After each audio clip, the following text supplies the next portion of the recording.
Selamat siang, kami dari kelompok 9 akan mempresentasikan materi tentang manova dua arah. Dengan anggota kelompok ada Adelina Putri, Vicky Belenehu, Salma Domili, dan Gilbert Chan Tangalele.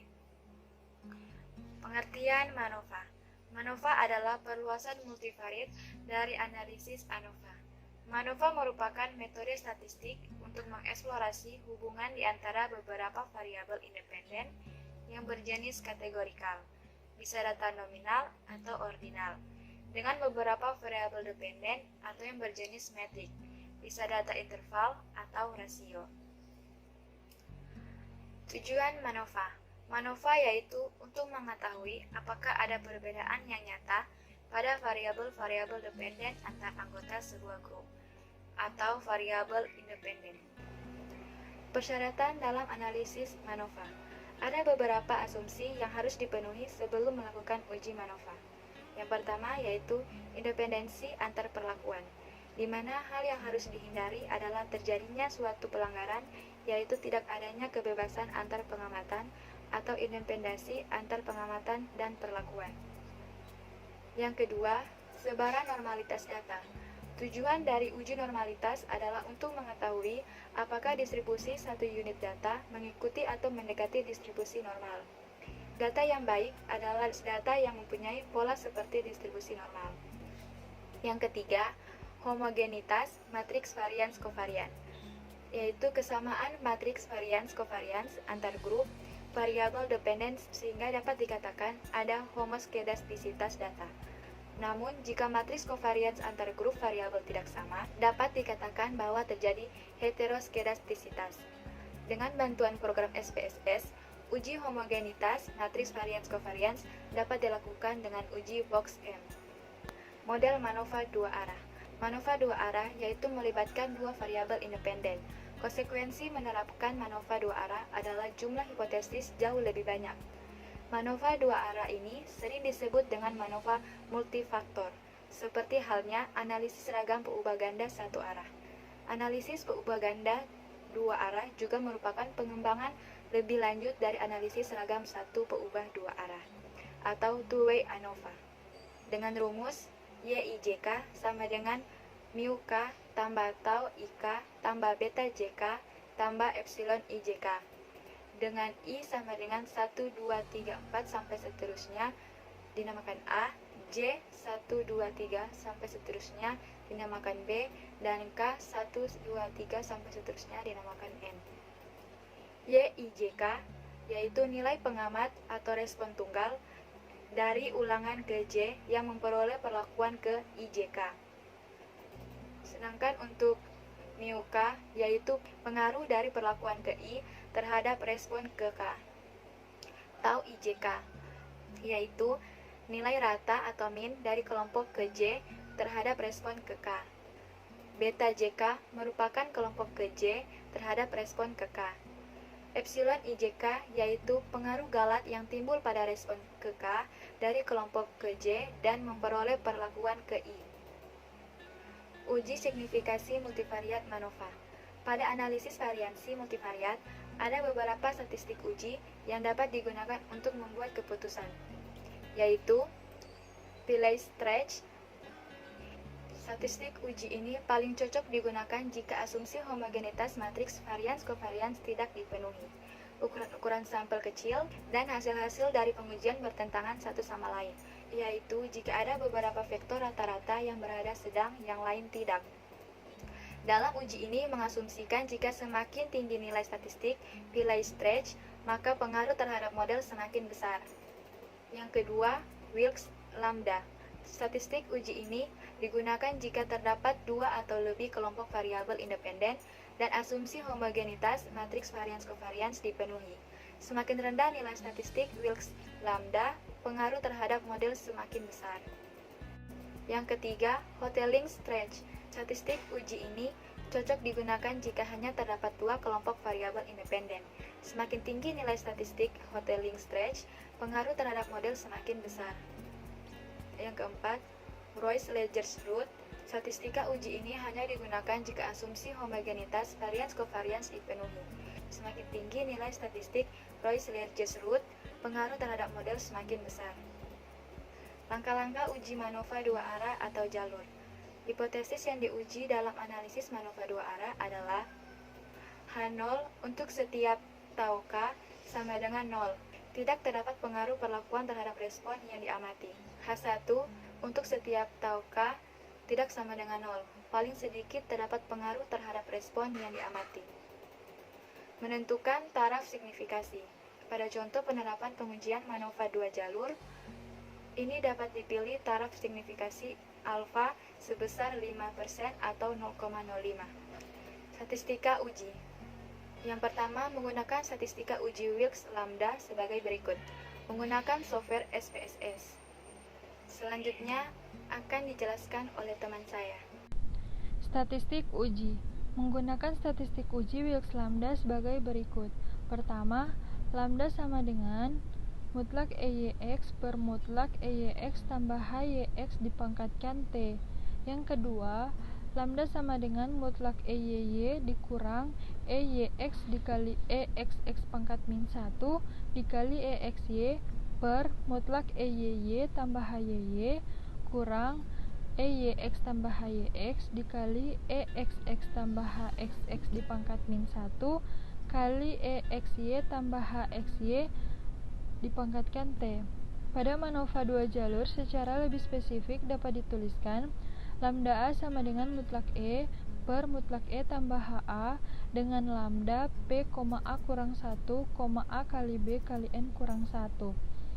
Kemudian untuk lambda B sama dengan mutlak E per mutlak E tambah HB dengan lambda P, B kurang 1, AB kali N kurang 1. Dan terakhir lambda AB sama dengan mutlak E per mutlak E tambah HAB dengan lambda P, A kurang 1 kali B kurang 1, A kali B kali N kurang 1. Selanjutnya menentukan kriteria pengambilan keputusan. H0 ditolak jika F hitung lebih dari F tabel, di mana F hitung diperoleh dari hasil transformasi koefisien Wilks lambda ke uji F sesuai dengan tabel bahasan sebelumnya. Dan F tabel didapatkan dari tabel distribusi F.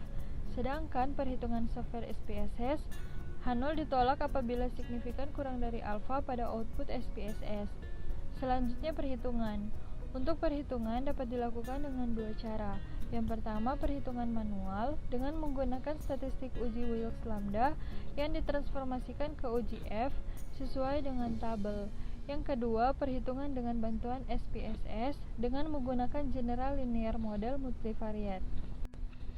Nah, sekarang kita masuk pada contoh soal. Kita memiliki data penelitian yang terdiri dari dua variabel input, X1 dan X2, dan juga dua variabel respon, Y1 dan Y2, yang akan kita analisis menggunakan MANOVA. Untuk variabel input, X1 merupakan penambahan gelatin, terdiri dari 4 level. Level pertama, 0%, level 2, 0,3%, level 3, 0,6%, sedangkan untuk level 4, 0,9%. Untuk S2 merupakan lama penyimpanan, terdiri dari 4 level juga. Level pertama 0 hari, level 2 7 hari, level 3 14 hari, level 4 21 hari.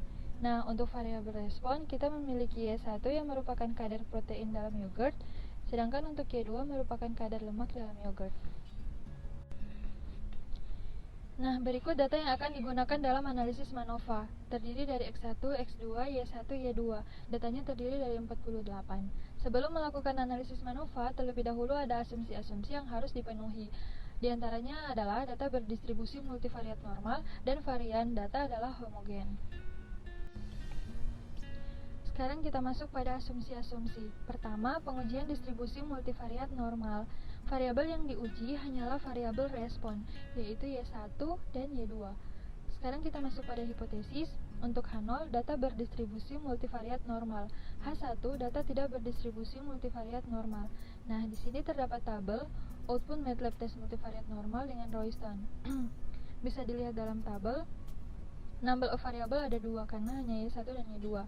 Sampel size 48, untuk data sebelumnya kita menggunakan 48 data, sehingga memperoleh hasil Royston statistik, equivalent degrees of freedom, p-value-nya 0,068811, Kemudian di sini tertera data analysis have a normal distribution, bahwasanya data kita telah berdistribusi normal.